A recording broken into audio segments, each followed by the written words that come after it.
Welcome back. Municipal ఎన్నికల ఫలితాల్లో కాంగ్రెస్ ఆధిక్యత ప్రదర్శిస్తోంది. మెజార్టీ స్థానాలను కాంగ్రెస్ కైవసం చేసుకుంది. మరిన్ని వివరాలు మా ప్రతినిధి ప్రేమ్ లైవ్ లో అందించడానికి సిద్ధంగా ఉన్నారు. ప్రేమ్,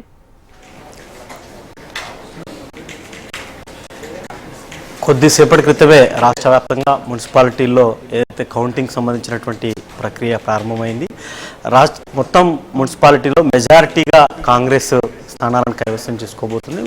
మొదటి నుంచి ఊహించినట్టుగా ఉమ్మడి జిల్లాల వారి కనుక మనం చూసుకుంటే, ఒకటి ఉమ్మడి వరంగల్ జిల్లాకు వచ్చేసరికి ఒకవైపు ఆ ఉమ్మడి వరంగల్ జిల్లాలో మెజార్టీగా కాంగ్రెస్ సంబంధించినటువంటి ఎమ్మెల్యేలే ఎక్కువగా ఉండడం, అక్కడ కాంగ్రెస్ వర్సెస్ బీఆర్ఎస్గా నడుస్తుంది. ఇప్పుడు ఉన్నటువంటి మెజార్టీ వార్డులలో కూడా కాంగ్రెసే తన ఆధిక్యత చూపుతుంది. మరొకవైపు ఉమ్మడి కరీంనగర్ జిల్లాకు సంబంధించినటువంటి కనుక అంశం చూసుకుంటే, ఒకటి బీజేపీ, కాంగ్రెస్, బీఆర్ఎస్ ఈ మూడు పార్టీలు ప్రధాన పార్టీలుగా ఉన్నటువంటి వాటి మధ్య ఎక్కువగా పోటీ నడుస్తుంది. దీంట్లో కొంత మొదటి ముందంజలో బీజేపీ ఉందని చెప్పుకోవచ్చు. ఆ తర్వాత బీఆర్ఎస్, కాంగ్రెస్ రెండు కూడా పోటీ పడుతున్నాయి రెండో స్థానం కోసం.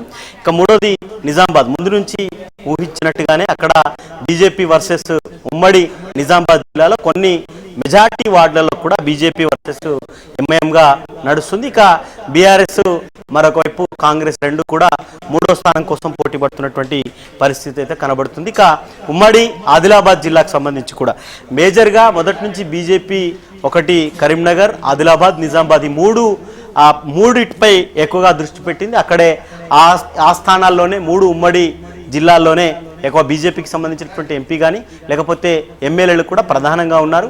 పార్టీ కూడా కొంత మహారాష్ట్ర బార్డర్ మన రాష్ట్రానికి సంబంధించి కూడా ఉండడం, అక్కడ బీజేపీ చాలా బలంగా ఉందని చెప్పుకోవచ్చు. ఆ ప్రాంతంలో ఉమ్మడి ఆదిలాబాద్ జిల్లాలో సైతం మొదట కొంత బీజేపీ ఇప్పుడు మెజార్టీ వార్డులలో ఉండగా ఎంఐఎం ఆ రెండో స్థానం కోసం పోటీ పడుతుంది. ప్రస్తుతానికి వచ్చినటువంటి ఈ ఫిగర్స్ని కనుక మనం చూసుకుంటే, ఇక మూడో స్థానం కోసం ఒకవైపు కాంగ్రెస్, బీఆర్ఎస్ పోటీ పడుతున్నటువంటి పరిస్థితి ఉంది. ఇక ఉమ్మడి నల్గొండ జిల్లా మొదటి నుంచి కాంగ్రెస్కు కంచుకోట అని చెప్పుకోవచ్చు. అదే బేస్లో మొన్న ఉమ్మడి వరంగల్ జిల్లాకు సంబంధించి ఉమ్మడి నల్గొండ జిల్లాకు సంబంధించి కూడా అక్కడ మెజార్టీ స్థానాలు ఒక స్థానం మినహా మిగతా ఒకటి బీఆర్ఎస్, మిగతా అన్ని కూడా కాంగ్రెస్ గెలిచింది.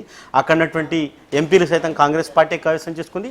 ఇప్పుడు కౌంటింగ్ జరుగుతున్నటువంటి మెజార్టీ వార్డులలో కూడా కాంగ్రెస్ పార్టీయే ముందంజలో ఉంది. ఇక మూడో ప్లేస్ కోసం అయితే ఉన్న దాంట్లో మొదట ఉమ్మడి నల్గొండ జిల్లా మొదటి నుంచి కొంత కమ్యూనిస్టు ప్రభావిత ప్రాంతంగా ఖమ్మంతో పాటు పోటీ పడితే రెండో స్థానంలో నల్గొండ ఉంటుంది. అట్లాంటి నల్గొండలో కూడా బీజేపీ యాదగిరిగుట్టకు సంబంధించినటువంటి ఒక వార్డులో బీజేపీ కైవసం చేసుకుంది. ఇక మహబూబ్ నగర్ జిల్లాకు సంబంధించి ఒకటి సీఎం సొంత ఉమ్మడి మహబూబ్ నగర్ జిల్లాకు సంబంధించి సొంత జిల్లా కావడం, అక్కడ కాంగ్రెస్ వర్సెస్ బీజేపీగా నడుస్తుంది. అక్కడ బీజేపీ ఎంపీగా డీకే అరుణ ఉమ్మడి మహబూబ్ నగర్ జిల్లాకు సంబంధించినటువంటి కొన్ని ప్రాంతాలను ప్రభావితం చేశారు. కొన్ని చోట్ల కాంగ్రెస్ వర్సెస్ బీజేపీగా నడిస్తే బీజేపీ వర్సెస్ బీఆర్ఎస్ మరికొన్ని చోట్ల నడుస్తున్నటువంటి పరిస్థితి అయితే కనబడుతుంది. ఇక ఉమ్మడి ఖమ్మం జిల్లాకు సంబంధించి కనుక మనం చూసుకుంటే మెజార్టీగా మొదటి నుంచి కాంగ్రెస్ వర్సెస్ కమ్యూనిస్టుల కంచుకోట ఉమ్మడి ఖమ్మం జిల్లా.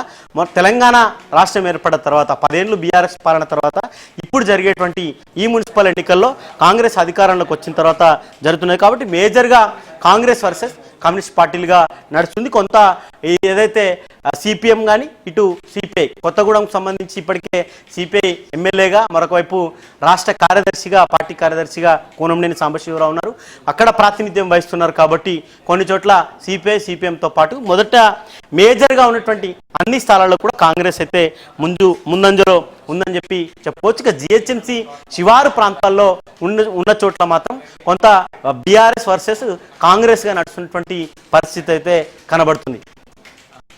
Right, thank you for the updates.